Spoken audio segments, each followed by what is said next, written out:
Ayahku datang ke kontrakan kecilku, lalu bertanya, "Kenapa kamu tidak tinggal di rumah mewahmu itu, Nak?" Belum sempat ku jawab, suamiku menyela dengan bentakan, "Keluar, rumah itu sekarang punya ibuku. Kalau Anda tidak terima, sekarang juga ku ceraikan anakmu." Mereka mengusirku bagai pembantu demi merebut asetku, tanpa pernah tahu kalau ayah lusuh yang mereka hina adalah konglomerat pemilik perusahaan tempat suamiku bekerja.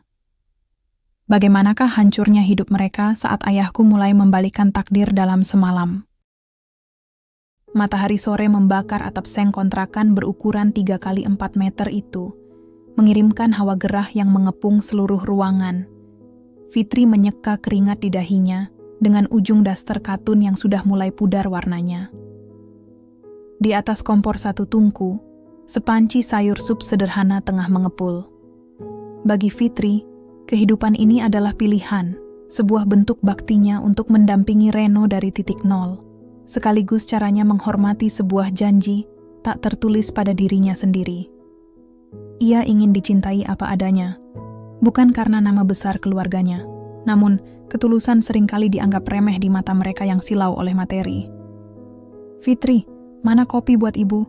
Kenapa lama sekali?" Suara lengkingan Bu Ratna memecah keheningan sore. Wanita parubaya itu duduk di sofa usang ruang tamu sambil terus mengipasi dirinya dengan kipas tangan bulu-bulu yang tampak kontras dengan isi rumah. Di sampingnya, Reno, suami Fitri, sibuk menatap layar ponselnya. Sama sekali tidak berniat membantu atau sekadar menegur ibunya yang terus-menerus memerintah istrinya bagai seorang pelayan. "Iya, Bu, sebentar. Ini kopinya baru diseduh," jawab Fitri lembut, melangkah keluar dari dapur sempit sambil membawa nampan berisi secangkir kopi hitam dan segelas air putih. Bu Ratna menerima cangkir itu dengan cibiran. "Kerja lambat begitu, bagaimana mau bawa keberuntungan buat Reno? Lihat tuh, menantu Bu RT, baru menikah setahun sudah bisa belikan mertuanya gelang emas. Kamu, sudah 3 tahun menikah, anak saya masih saja mandek jadi staf biasa. Kamunya sih pembawa sial." Fitri hanya menunduk, meremas jemarinya sendiri. Kalimat menyakitkan itu sudah menjadi makanan sehari-harinya. Ia menatap Reno, berharap suaminya akan membelanya, atau setidaknya menenangkan sang ibu. Namun, Reno justru mendengus, meletakkan ponselnya dengan kasar. "Ibu benar, Fit. Kamu itu terlalu pasrah. Kamu tidak ada usaha untuk memotivasi aku, atau mencari celah biar hidup kita berubah. Kalau begini terus, kapan kita bisa pindah dari lubang tikus ini?" Ujar Reno ketus, menatap Fitri dengan pandangan dingin yang penuh kekecewaan. Di tengah suasana yang menegang itu, suara ketukan pintu terdengar dari arah depan. 3 ketukan lambat yang syarat akan kesopanan. Fitri bergegas membuka pintu. Begitu daun pintu terbuka, napas Fitri tertahan. Di hadapannya berdiri seorang pria tua berambut keperakan. Pria itu mengenakan kemeja pudar yang agak longgar, celana kain yang mulai menipis di bagian lutut, dan sepasang sandal jepit yang tampak usang. Di pinggir jalan, sebuah sepeda motor tua keluaran tahun 90-an terparkir dengan mesin yang masih menyisakan kepulan asap tipis. "Ayah," bisik Fitri, matanya seketika berkaca-kaca. Ia langsung memeluk pria tua itu, menghirup aroma khas sang ayah yang selalu menenangkannya. Pak Surya Pratama tersenyum hangat, menepuk-nepuk punggung putrinya dengan penuh kasih sayang. "Bagaimana kabarmu, Nak? Ayah sengaja mampir karena rindu," ucap Pak Surya dengan suara bariton yang tenang namun berwibawa. Mendengar sebutan ayah, Bu Ratna langsung melongokkan kepalanya ke arah pintu. Matanya memicing, menilai penampilan Pak Surya dari ujung rambut hingga ujung kaki.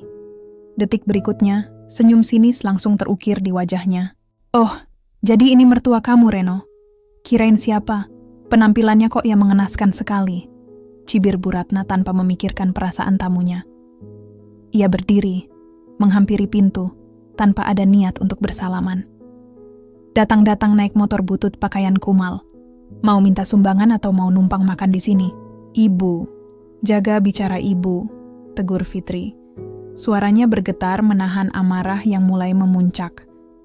Selama ini ia diam jika dirinya yang dihina, tetapi melihat ayahnya diperlakukan seperti itu, hatinya bagai diiris sembilu. Reno ikut berdiri, namun bukannya menyambut sang mertua, ia justru menatap Pak Surya dengan pandangan meremehkan. Fitri, ibu cuma bicara fakta. Kita ini sudah susah, jangan ditambah lagi dengan kedatangan orang yang cuma bikin sempit kontrakan. Pak, kalau mau bertamu, minimal tahu diri sedikitlah. Pak Surya tidak marah. Tidak ada kilat amarah di matanya yang teduh. Pria tua yang sebenarnya menguasai rantai bisnis properti dan perhotelan di 5 pulau besar Indonesia itu hanya tersenyum tipis. Ia menatap menantu dan besannya dengan tatapan yang sulit diartikan, sebuah tatapan penilaian yang dingin di balik topeng kesederhanaannya. Saya hanya ingin menjenguk putri saya, tidak ada maksud lain, ujar Pak Surya dengan nada yang sangat tenang. Ya sudah, kalau sudah lihat, mending cepat pulang. Rumah ini sempit, tidak ada tempat duduk buat orang dengan pakaian kotor begitu. Bikin kotor sofa saja, ketus Bu Ratna. Oh ya, kalau kamu lapar Fitri, bawa ayahmu itu makan di dapur sana. Makan di lantai saja, tidak usah di meja. Meja makan mau dipakai Reno buat kerja. Fitri meneteskan air mata. Ia memandang ayahnya dengan rasa bersalah yang teramat besar. Namun, Pak Surya justru menggenggam erat tangan Fitri, menyalurkan kekuatan. Tidak apa-apa Fitri, ayah senang melihatmu sehat. Ayah pamit pulang dulu ya, kata Pak Surya lembut. Sebelum berbalik, Pak Surya menatap Reno lurus-lurus. Sebuah tatapan yang entah mengapa membuat bulu kuduk Reno tiba-tiba meremang. Reno, jagalah istrimu baik-baik. Ingat, apa yang kamu tanam, itulah yang akan kamu tuai. Setelah Pak Surya pergi dengan motor tuanya yang menderu pelan, Bu Ratna langsung meludah ke lantai. Cih, tua bangka tidak tahu untung. Masih untung anakku mau menikahi anaknya yang miskin itu. Reno kembali duduk di sofa, mengabaikan Fitri yang masih menangis sesenggukan di dekat pintu.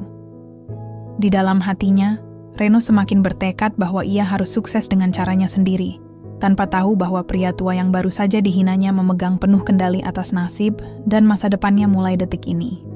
Di luar sana, di dalam mobil sedan hitam mewah yang terparkir 2 blok dari kontrakan, seorang asisten pribadi berbaju rapi menyambut Pak Surya yang baru saja melepas jaket pudarnya. "Bagaimana Tuan Besar?" tanya sang asisten dengan hormat. Pak Surya menatap ke arah jalanan dengan pandangan sedingin es. Kumpulkan semua data tentang perusahaan tempat Reno bekerja. Mulai besok, kita beli seluruh sahamnya. Aku ingin melihat seberapa tinggi dia bisa terbang sebelum aku mengempaskannya ke dasar bumi.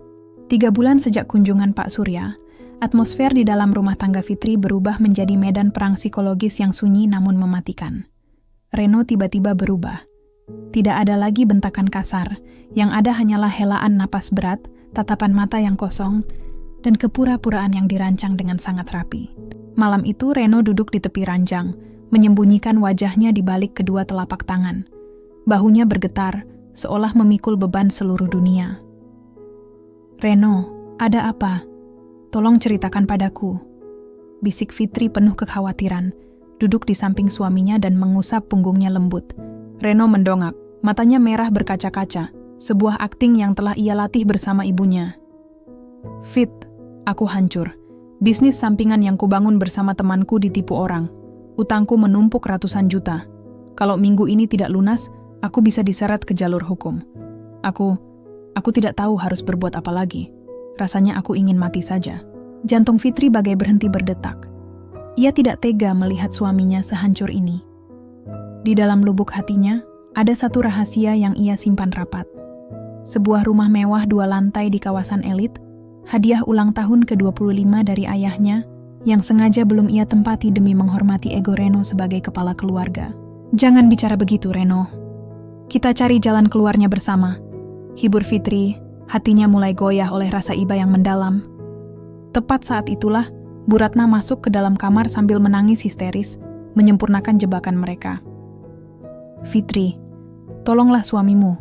Ibu tahu kamu punya aset rumah warisan dari ibumu yang belum kamu pakai itu, kan? Balik namakan rumah itu atas nama Reno, Fit. Biar bisa dijadikan jaminan ke bank untuk melunasi utang. Kamu tega melihat suamimu di penjara? Kamu mau jadi istri durhaka?" Dihujani air mata palsu suaminya dan intimidasi emosional dari mertuanya, pertahanan Fitri runtuh. Rasa cintanya yang tulus telah membutakan logikanya. Keesokan harinya, dengan tangan bergetar, Fitri menandatangani dokumen balik nama di hadapan notaris. Ia percaya pengorbanan ini akan menyelamatkan keluarganya. Namun, topeng manis itu langsung terlepas begitu tinta di atas kertas legal itu mengering. Hanya dalam waktu 2 minggu, mereka pindah ke rumah mewah tersebut.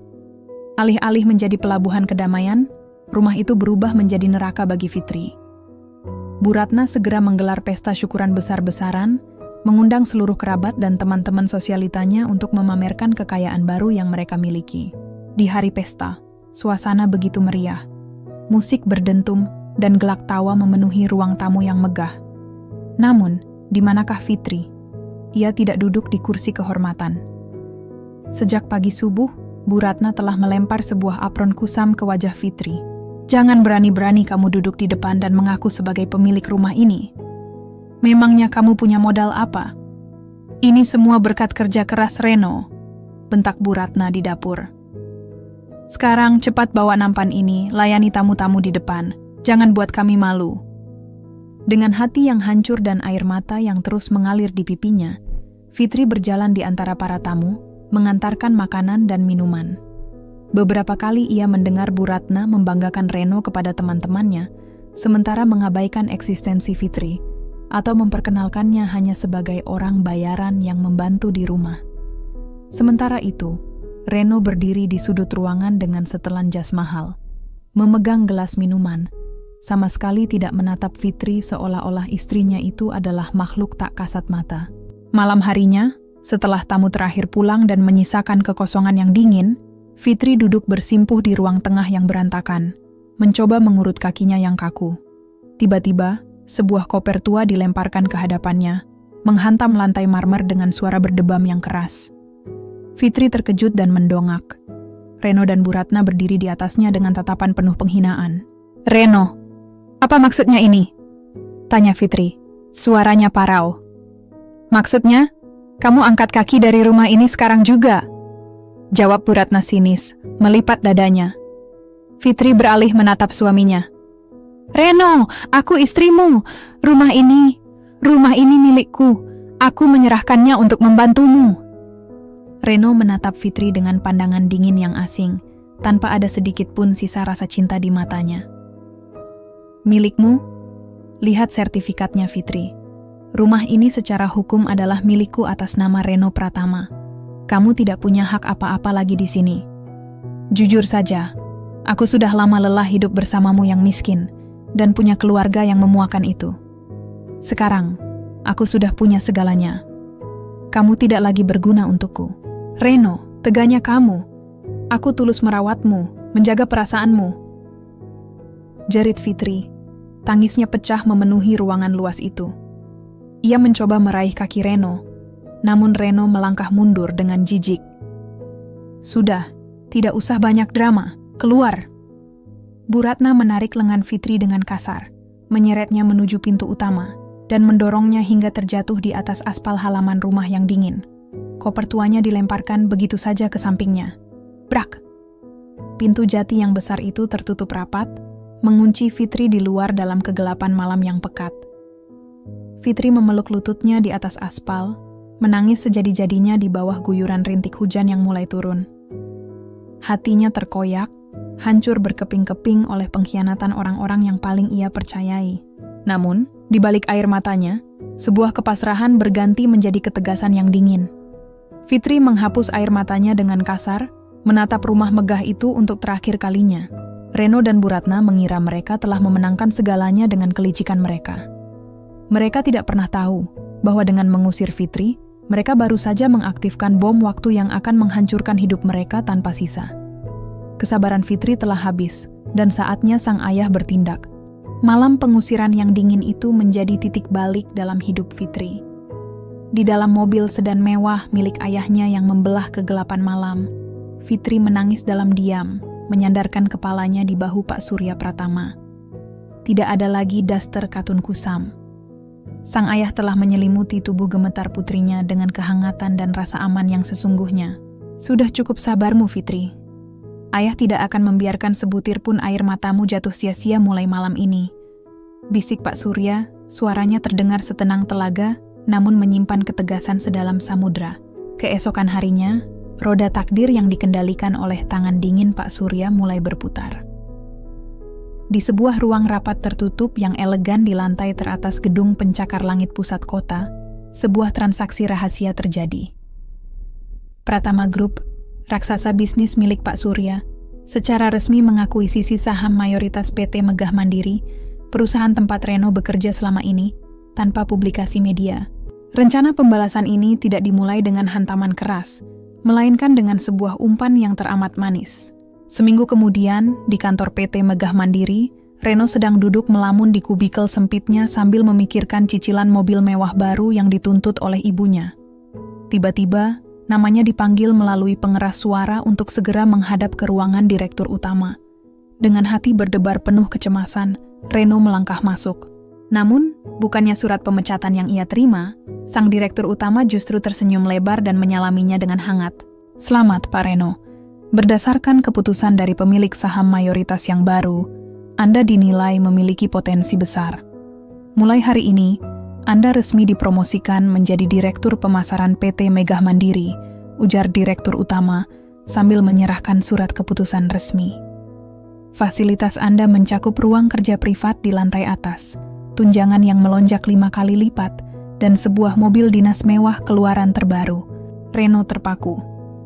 Matanya membelalak menatap lembaran kertas di tangannya. Rasa tidak percaya seketika berubah menjadi euforia yang meledak-ledak di dalam dadanya. Begitu keluar dari ruangan, ia langsung menghubungi ibunya. "Ibu, Reno naik jabatan jadi direktur. Gaji Reno sekarang puluhan juta, Bu," teriak Reno kegirangan di balik telepon. Di seberang sana, Bu Ratna menjerit histeris penuh kemenangan. "Sudah Ibu bilang kan, Reno, mengusir Fitri si pembawa sial itu adalah keputusan terbaik dalam hidupmu. Begitu perempuan miskin itu keluar dari rumah kita, rezekimu langsung mengalir seperti air." Kenaikan jabatan yang instan itu seketika meracuni akal sehat Reno. Rasa jemawa dan sombong membubung tinggi hingga memenuhi kepalanya. Ia merasa dirinya adalah pria paling jenius dan tak tersentuh di kota ini. Di kantor, ia berubah menjadi atasan yang arogan. Ia kerap membentak bawahannya dan memandang rendah siapa saja yang menurutnya tidak selevel dengannya. Setiap pagi, ia melangkah masuk ke lobi kantor dengan setelan jas desainer ternama, kacamata hitam, dan langkah kaki yang sengaja dihentakkan dengan angkuh. Ia benar-benar melupakan fakta bahwa beberapa bulan lalu ia hanyalah seorang staf biasa yang hidup di kontrakan sempit. Sementara itu, gaya hidup Bu Ratna pun ikut menggila. Berbekal kartu kredit fasilitas dari Reno, Bu Ratna mulai mendaftarkan diri ke dalam lingkaran sosialita kelas atas. Setiap hari kerjanya hanyalah berbelanja tas-tas bermerek, mengadakan arisan mewah di hotel berbintang, dan memamerkan kemegahan rumah barunya, yang sebenarnya didapatkan dari hasil menipu Fitri ke media sosial. "Anakku itu direktur utama masa depan," pamer Bu Ratna kepada teman-teman arisannya, sambil mengibas-ngibaskan jemarinya yang kini dipenuhi cincin berlian. "Semua ini murni karena kehebatan anakku, bukan karena bantuan siapa-siapa." Mereka berdua terbuai dalam ilusi kesuksesan yang semu. Mereka begitu buta hingga tidak menyadari bahwa setiap sen uang yang mereka belanjakan, setiap dokumen yang Reno tanda tangani, dan setiap jengkal langkah mereka berada di bawah pengawasan ketat. Di sebuah ruangan kerja yang jauh lebih megah, Pak Surya duduk di balik meja jati besarnya, menatap layar monitor yang menampilkan laporan keuangan PT Megah Mandiri, serta aktivitas harian Reno. Di sampingnya, Fitri berdiri dengan pakaian yang jauh lebih anggun, menatap foto mantan suaminya yang sedang tersenyum pongah di sebuah majalah bisnis internal. "Dia sudah memakan umpannya dengan sangat baik, Ayah," ucap Fitri. Suaranya kini terdengar tenang, tanpa ada lagi getaran kesedihan seperti dulu. Pak Surya tersenyum tipis, lalu menyesap teh hangatnya. "Biarkan dia terbang setinggi yang dia mau, Fitri. Biarkan keserakahan dan kesombongannya menuntun kakinya sendiri menuju tepi jurang. Karena ketika saatnya tiba nanti, kejatuhannya akan menjadi pertunjukan yang paling tidak akan pernah dia lupakan seumur hidupnya." Umpan manis itu telah ditelan bulat-bulat. Reno dan Bu Ratna merasa telah berada di puncak dunia, tanpa pernah tahu bahwa singgasana mewah yang mereka duduki saat ini hanyalah sebuah sangkar emas yang sengaja dibangun untuk mengurung dan menghancurkan mereka. Keserakahan adalah penyakit yang tidak pernah mengenal kata cukup. Bagi Reno dan Bu Ratna, posisi direktur pemasaran dengan gaji puluhan juta ternyata hanyalah setetes air di tengah padang pasir pemujaan materi.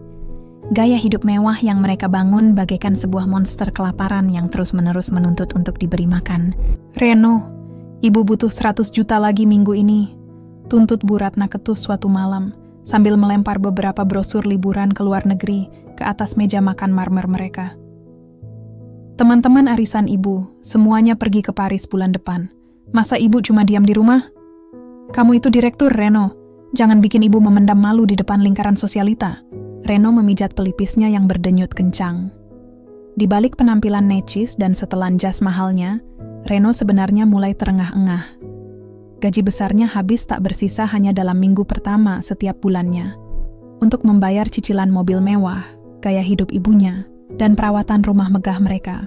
"Bu, pengeluaran kita bulan ini sudah lewat batas. Tabungan Reno sudah menipis," keluh Reno dengan suara parau. Bu Ratna langsung melotot, mengebrak meja dengan kasar. "Kurang? Kamu itu direktur. Otakmu dipakai, Reno. Cari celah di perusahaan itu. Potongan-potongan dana proyek, atau apa sajalah. Semua orang di atas sana pasti melakukannya. Kenapa kamu harus sok suci? Ingat ya, rumah dan jabatan ini kamu dapatkan setelah membuang Fitri. Jangan sampai hidup kita kembali melarat seperti dulu." Hasutan sang ibu bergaung di kepala Reno bagai mantra beracun. Kata melarat memicu ketakutan terbesar dalam dirinya. Ketakutan itulah yang akhirnya memadamkan sisa-sisa hati nurani yang ia miliki. Reno mulai melihat dana anggaran pemasaran perusahaan yang bernilai miliaran rupiah sebagai kantong uang pribadinya. Keesokan harinya di kantor, dengan tangan yang sedikit bergetar, Reno mulai menyusun rencana. Ia memanggil kepala bagian keuangan internalnya, seorang pria paruh baya bernama staf senior yang selama ini tampak patuh dan pendiam. Reno mencoba memanipulasi beberapa laporan vendor dan menggelembungkan nilai proyek, markup, promosi luar kota. Anehnya, rencana tersebut berjalan dengan sangat lancar. Staf keuangan itu bahkan membantu Reno merapikan berkas-berkas manipulatif tersebut agar terlihat legal di permukaan. "Semua aman, Pak Reno. Saya sudah atur agar tidak memicu kecurigaan di sistem," bisik staf tersebut sambil tersenyum penuh arti. Reno bernapas lega. Ia merasa dirinya sangat jenius. Uang haram dalam jumlah besar mulai mengalir ke rekening pribadinya. Bu Ratna bisa terbang ke Paris dengan bangga, dan Reno bisa membeli jam tangan mewah yang sudah lama ia incar. Kesombongannya semakin membubung tinggi. Ia merasa menjadi raja kecil yang tak tersentuh oleh hukum. Namun, Reno yang buta oleh keangkuhan tidak pernah menyadari satu hal. Staf keuangan yang membantunya selama ini adalah orang kepercayaan Pak Surya Pratama.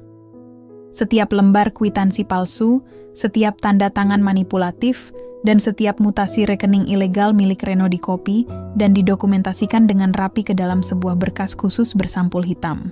Hari penghakiman itu datang tanpa peringatan, tepat di tengah hari yang cerah. Reno sedang memimpin rapat pleno besar di ruang konferensi utama PT Megah Mandiri. Ia berdiri di ujung meja panjang dengan angkuh, mempresentasikan strategi pemasaran baru di hadapan jajaran direksi dan para pemegang saham. Di tengah-tengah penjelasannya, pintu ganda ruang rapat tiba-tiba terbuka dengan kasar. Semua orang di dalam ruangan tersentak. 4 orang pria tegap berseragam polisi masuk dengan langkah tegas, didampingi oleh tim audit eksternal dari Pratama Group. "Selamat siang. Maaf mengganggu jalannya rapat," ucap perwira polisi di depan dengan suara bariton yang menggelegar. Ia melangkah lurus ke arah ujung meja, menatap Reno yang mendadak pucat pasi. "Apakah benar Anda yang bernama Reno Pratama?" Reno menelan ludah, suaranya tercekat di tenggorokan. Iya, benar. Ada urusan apa ini? Saya sedang memimpin rapat penting. Anda kami tangkap atas tuduhan penggelapan dana perusahaan, korupsi, dan pencucian uang sebesar 15 miliar rupiah," potong perwira polisi itu tanpa ampun. Ia mengeluarkan selembar surat penangkapan resmi dan menunjukkan berkas hitam berisi seluruh bukti kejahatan Reno yang sudah lengkap mutlak. Wajah Reno seketika kehilangan seluruh darahnya. Lututnya lemas, menyenggol kursi di belakangnya hingga terjatuh. Tidak, ini salah paham. Ini fitnah. Siapa yang berani melaporkan saya? Teriak Reno histeris, mencoba membela diri sementara para peserta rapat menatapnya dengan pandangan jijik dan berbisik-bisik. Laporan ini datang langsung dari pemilik saham mayoritas tertinggi Anda, Pak Reno, jawab auditor eksternal dengan senyum dingin. Dua polisi maju dan langsung memiting kedua tangan Reno ke belakang, memasangkan borgol besi yang dingin pada pergelangan tangannya. Di tengah jeritan penolakan dan kepanikan Reno yang diseret keluar menyusuri koridor kantor, ia melihat bayangan dirinya di dinding kaca. Seorang direktur yang beberapa menit lalu berada di puncak dunia, kini runtuh menjadi seorang kriminal yang hina. Jerat senyap yang dipasang oleh Pak Surya telah mengunci mati pelakunya, dan kejatuhan Reno yang tragis baru saja dimulai. Kabar penangkapan Reno menyebar bagai api yang melahap ilalang kering. Di dalam rumah mewahnya, Bu Ratna sedang mengagumi tas kulit buaya terbarunya ketika ponselnya berdering, menyampaikan suara histeris dari sekretaris Reno. Begitu mendengar kata polisi dan belasan miliar, genggaman Bu Ratna terlepas. Tas mahal itu jatuh ke lantai, disusul oleh runtuhnya seluruh dunia ilusi yang selama ini ia agungkan. Kepanikan instan mencengkeram dadanya. Bu Ratna tidak memikirkan nasib anaknya di sel tahanan. Yang ada di kepalanya hanyalah bagaimana menyelamatkan dirinya sendiri. Dengan tangan gemetar dan napas memburu, ia berlari ke kamar, membongkar lemari, dan memasukkan seluruh perhiasan emas, berlian, serta sisa uang tunai ke dalam sebuah tas ransel usang. Ia berganti pakaian dengan baju paling lusuh yang ia miliki, mencoba menyamar. Rumah mewah itu ditinggalkannya begitu saja dalam keadaan berantakan.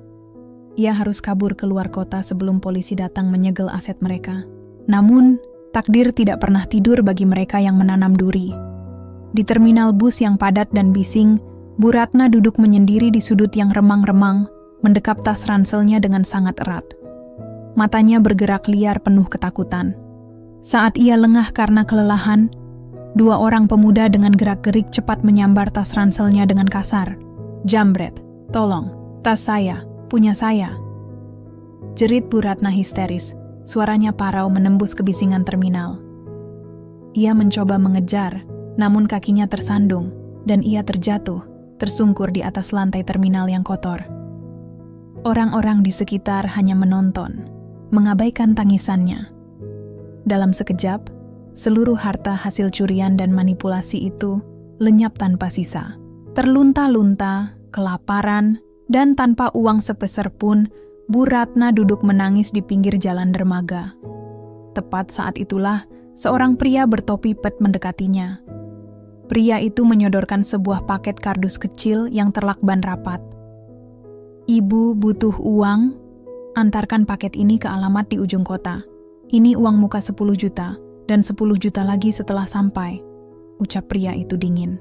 Tanpa berpikir panjang, dibutakan oleh keputusasaan dan iming-iming uang, Bu Ratna menyambar kardus dan uang tersebut. Ia merasa ini adalah dewa penolongnya. Namun, baru saja ia melangkah beberapa jengkal, beberapa petugas berpakaian preman langsung mengepung dan membekuknya. Ketika kardus itu dibuka paksa, isinya adalah zat terlarang dalam jumlah besar. Bu Ratna menjerit histeris, menyadari bahwa ia telah masuk ke dalam jebakan hukum yang jauh lebih mengerikan. Waktu berlalu bagai kedipan mata. 3 tahun kemudian, di bawah langit kota yang sama, sebuah babak baru yang penuh kemegahan tengah ditulis. Di lantai teratas gedung pencakar langit, Pratama Group, Fitri berdiri menatap pemandangan kota melalui dinding kaca yang besar. Ia tidak lagi mengenakan daster pudar atau apron kusam yang dipaksakan padanya dulu. Kini, ia mengenakan setelan blazer satin berwarna putih gading yang sangat anggun. Rambutnya disanggul rapi, dan matanya memancarkan aura ketegasan serta kecerdasan seorang wanita yang telah lahir kembali dari abu kehancuran. Fitri telah bertransformasi total. Melalui bimbingan ketat ayahnya, ia kini resmi menjabat sebagai komisaris utama Pratama Group. Kesabaran dan ketulusannya di masa lalu kini telah mengkristal menjadi kekuatan yang tak tergoyahkan. Pintu ruang kerja Fitri terbuka pelan. Seorang pria bertubuh tegap dengan setelan jas formal melangkah masuk. Pria itu adalah Arga, seorang CEO muda dari perusahaan rekanan yang terkenal akan integritas dan ketulusannya. Di tangannya, Arga membawa seikat bunga lili putih kesukaan Fitri. "Selamat sore, Ibu Komisaris," goda Arga dengan senyum hangat yang tulus. Sepasang matanya menatap Fitri dengan penuh kekaguman dan rasa cinta yang mendalam. Fitri berbalik, dan senyum manis langsung terukir di wajahnya. Senyum yang benar-benar lepas, tanpa ada lagi bayang-bayang luka masa lalu. "Sore, Arga. Bukankah jam rapat kita sudah selesai?" Arga melangkah mendekat, meletakkan bunga itu di meja, lalu menatap Fitri lurus-lurus. "Rapat bisnis memang sudah selesai, tapi rapat masa depan kita baru dimulai. Fitri, ayahmu sudah memberikan restunya. Sekarang, aku ingin mendengarnya langsung darimu. Maukah kamu berjalan di sampingku, bukan sebagai rekan bisnis, tapi sebagai pendamping hidupku selamanya?" Air mata haru menggenang di sudut mata Fitri. Berbeda dengan Reno yang mendekatinya karena manipulasi dan keserakahan, ia bisa melihat ketulusan yang murni di dalam mata Arga. Arga mencintainya karena jiwanya, bukan karena takhta yang kini ia duduki. Fitri mengangguk pelan, menerima uluran tangan Arga. "Ya Arga, aku bersedia." Di balik jendela kaca yang tinggi, takdir seolah ikut tersenyum. Sementara Fitri bersiap melangkah menuju altar kebahagiaan yang baru dengan mahkota kesuksesannya, di tempat lain, jeruji besi dan kemiskinan yang dingin tengah bersiap menyambut babak akhir dari mereka yang pernah mengusirnya. Kemegahan Hotel Grand Pratama malam itu bagaikan untayan bintang yang turun ke bumi. Karpet merah membentang luas, menyambut ratusan tamu naratama yang menghadiri pesta pernikahan Fitri dan Arga. Alunan musik orkestra yang syahdu mengalun memenuhi ruangan ballroom yang dihiasi ribuan bunga lili putih segar. Di atas pelaminan, Fitri berdiri bagai seorang ratu. Mengenakan gaun pengantin putih bertabur kristal yang berkilauan, jemarinya bertautan erat dengan Arga yang menatapnya penuh pemujaan. Namun, di luar dinding kaca yang hangat dan berkilau itu, takdir sedang mempersembahkan tontonannya yang paling dingin. Di seberang jalan gedung, di balik jeruji pagar pembatas, seorang wanita tua dengan pakaian compang-camping dan tubuh kurus kering berdiri menggigil. Itu adalah Bu Ratna. Setelah melalui proses hukum, ia memang terbebas dari hukuman berat karena terbukti hanya dimanfaatkan sebagai kurir yang tidak sadar. Namun, kebebasan itu justru menjadi neraka tersendiri. Hartanya habis, rumah mewahnya disita, dan lingkaran sosialitanya berbalik meludahinya. Ia berakhir sebagai pengemis. Dengan mata yang rabun, Bu Ratna menatap layar besar di dinding hotel, yang menampilkan siaran langsung wajah sang mempelai wanita. Jantungnya bagai dihantam godam saat mengenali wajah itu. "Fitri," bisiknya, suaranya parau dan bergetar. Itu menantuku yang dulu kuusir." Didorong oleh rasa lapar yang mendera dan keputusasaan yang memuncak, Bu Ratna nekat menerobos barisan keamanan di gerbang luar. Dengan langkah pincang, ia mendekati area selasar tempat para tamu turun dari mobil. Ketika Fitri dan Arga melangkah keluar sejenak menuju area luar untuk sesi foto udara, Bu Ratna langsung menerobos dan menjatuhkan dirinya di atas lantai marmer, tepat di depan kaki Fitri. Fitri, ini ibu, nak!" Jerit Bu Ratna histeris, air matanya bercampur debu jalanan di pipinya yang kempot. Ia mencoba meraih ujung gaun pengantin Fitri, namun para pengawal dengan sigap menahannya. "Ibu mohon ampun Fitri, ibu lapar, ibu tidak punya tempat tinggal. Tolong kasihanilah ibu, nak." Fitri menghentikan langkahnya, ia menatap wanita tua di bawahnya. Tidak ada kilat dendam di mata Fitri, yang ada hanyalah sebuah pandangan kosong yang syarat akan keprihatinan. Fitri teringat bagaimana wanita ini dulu menyuruh ayahnya makan di lantai dan melempar koper pakaiannya ke aspal yang basah. Arga menatap istrinya, memberikan ruang penuh untuk Fitri mengambil keputusan. Fitri menarik napas dalam-dalam, lalu memberi isyarat kepada pengawal untuk melonggarkan cekalan mereka. Ia membungkuk sedikit, namun tidak membantu Bu Ratna berdiri. "Ibu Ratna," ucap Fitri. Suaranya terdengar sangat tenang, namun bergema dingin. "Saya sudah memaafkan ibu sejak lama, tapi masa lalu tidak bisa diubah, dan apa yang ibu alami hari ini adalah buah dari apa yang ibu tanam sendiri." Pengawal, beri dia makanan, dan bawa dia ke tempat penampungan sosial. Jangan biarkan dia mengganggu jalannya acara. Bu Ratna menangis sejadi-jadinya saat tubuh ringkihnya dituntun menjauh. Di sanalah ia merasakan balasan yang paling menyakitkan.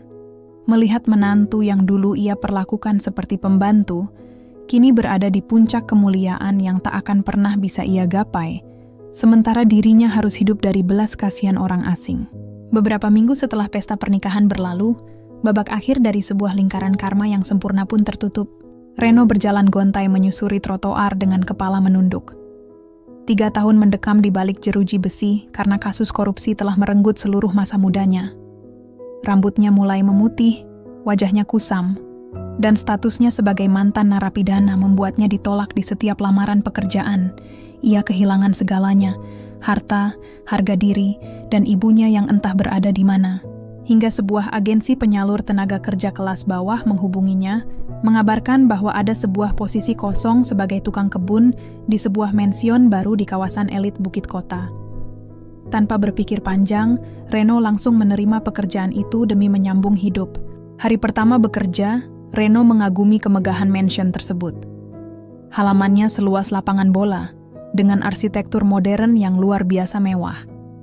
Dengan seragam kerja berwarna hijau kusam dan gunting rumput besar di tangannya, Reno mulai memotong tanaman hias di sepanjang jalur masuk mobil. Tepat pukul 10 pagi, gerbang besi otomatis yang megah terbuka. Sebuah mobil mewah bergulir pelan masuk ke halaman dan berhenti tepat di depan teras utama. Hanya beberapa meter dari tempat Reno berdiri. Supir berbaju rapi turun dan membukakan pintu belakang.